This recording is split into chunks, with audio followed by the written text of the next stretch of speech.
Hello, kia ora, I'm Philip Duncan. Thank you for joining us for our Thursday update recorded on the 16th of January. We've had a slight change to our weather pattern. We're seeing high pressure drop southwards, south of the country, over the next week or two, and we're seeing more low pressure forming around the Tasman Sea. So we're going to talk about that in a moment. First of all, let's kick off with today's situation map. This is for earlier in the day than usual. We often show 6 p.m. I wanted to show you the middle of the afternoon, or the middle of the day, I should say, early afternoon, showing the purple shading, which is UV, ultraviolet rays. And so we are basically seeing here with the UV rays at the moment extreme levels. That's 11s and 12s on the UV index. So you'll be seeing that in your local forecast if you're looking for that information. That purple shading goes well south of the country at the moment. So if it's clear skies or even a bit of high cloud, you're going to be in that extreme level. Just to the north of us, new low pressure forming, thick cloud in there. That's why it's not purple. But even then, it's still moderate, despite the fact that it's thick cloud. So at this time of the year, sunburn and skin damage from the sun is quite highly likely in this part of the world if you're outdoors for too much. All right, let's go into Friday now, into the afternoon. We are seeing a few showers, 4 o'clock on Friday, a few showers bubbling up around the South Island, a wee bit of convergence, and so we may see around the hills and ranges a couple of thunderstorms or just some downpours.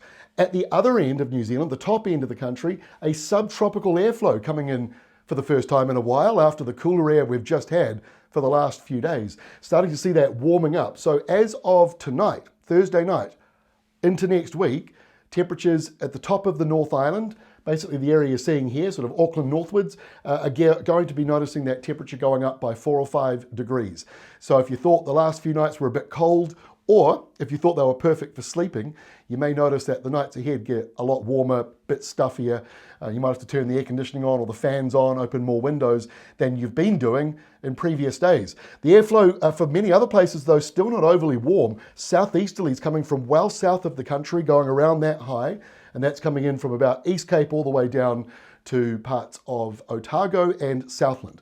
Now that southern placement of the high, and the next one over here near Tasmania, that's quite an important thing to notice because it is a bit of a change to our weather pattern, and what it's going to do is encourage drier weather around the South Island, although you see here some downpours, but it's also going to increase the risks of low pressure coming out of Australia, deepening over the Tasman Sea, and coming into northern New Zealand and perhaps dragging down some warmer airflows.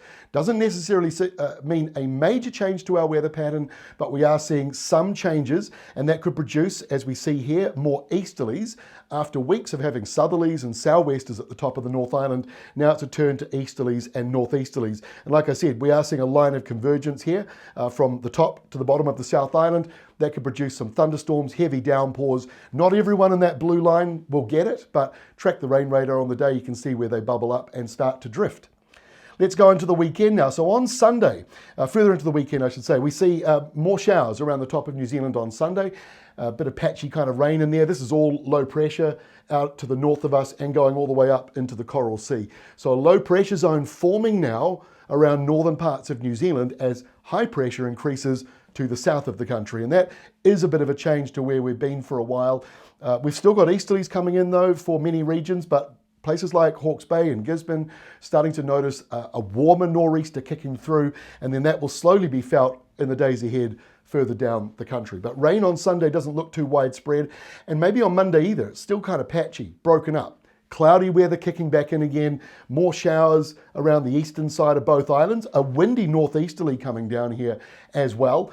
It's not necessarily the warmest nor'easter in the world because when you look at the high, that one south of New Zealand, the airflow coming up and around the Chatham Islands curves around and comes back in as a nor'easter. So that's why it's not, really hot tropical stuff. But once you get north of the sort of East Cape, Waikato area, that airflow is slightly warmer. It is coming from the subtropical zone, and so you will notice that warmer weather on Monday. Most of the rain is out at sea, starts to come in on Tuesday, still looks very broken and patchy because of the high pressure zone nearby. So this is still quite unstable. You see how broken it is. The rain bands you're seeing here, the color shading on it means not necessarily a lot of rain. So keep up to date with our forecast. They update every hour. A few days out, those hourly updates aren't much help, but on the day itself, it's very helpful to be getting that refresh of the hourly information. Global updates are usually a couple of times a day. So if you look in the morning and look again in the afternoon at our local forecasts and the rainfall totals, that's probably a better way of tracking for days in advance just how much wet weather may be coming out of this. I've seen it fluctuating around the North Island, some days sort of showing about 10 millimetres, others 20 millimetres. So you don't know exactly yet how some of those heavier downpours will be coming through. Now by Wednesday next week, it looks as though that low comes in, starts to fall apart. We've got a mild airflow now coming down for all of the country, so you'll appreciate that. Although being a nor'easter, some of those coastal areas may still not be overly warm, but it is more subtropical than it was. It's not that sub-Antarctic airflow. But speaking of the sub-Antarctics, see the high here, south of Australia, well south of Australia. Well, that's dredging up a cold southerly coming in on Wednesday for them. So guess what? End of next week, it looks as though we're going to see another colder southerly coming through, but there's another low here over New South Wales that will start to drift out into the Tasman. Low pressure in Western Australia, possible tropical cyclone in the Indian Ocean. So what you're seeing is all the way from about the Cook Islands, right across out to the Indian Ocean, north of New Zealand, that is pretty much all low pressure now. High pressure is dropping south of us, and so that means occasional warm areas, perhaps more dry weather around the South Island, but it also means as the highs move in, like this one here, before they arrive, you get that colder southerly coming in. It's when they leave, you get the warmer northerly. So there are a lot of moving parts to our weather at the moment. It is certainly not a settled summer for New Zealand. That's all from me. Back again tomorrow, Friday, with our next update. We'll see you then.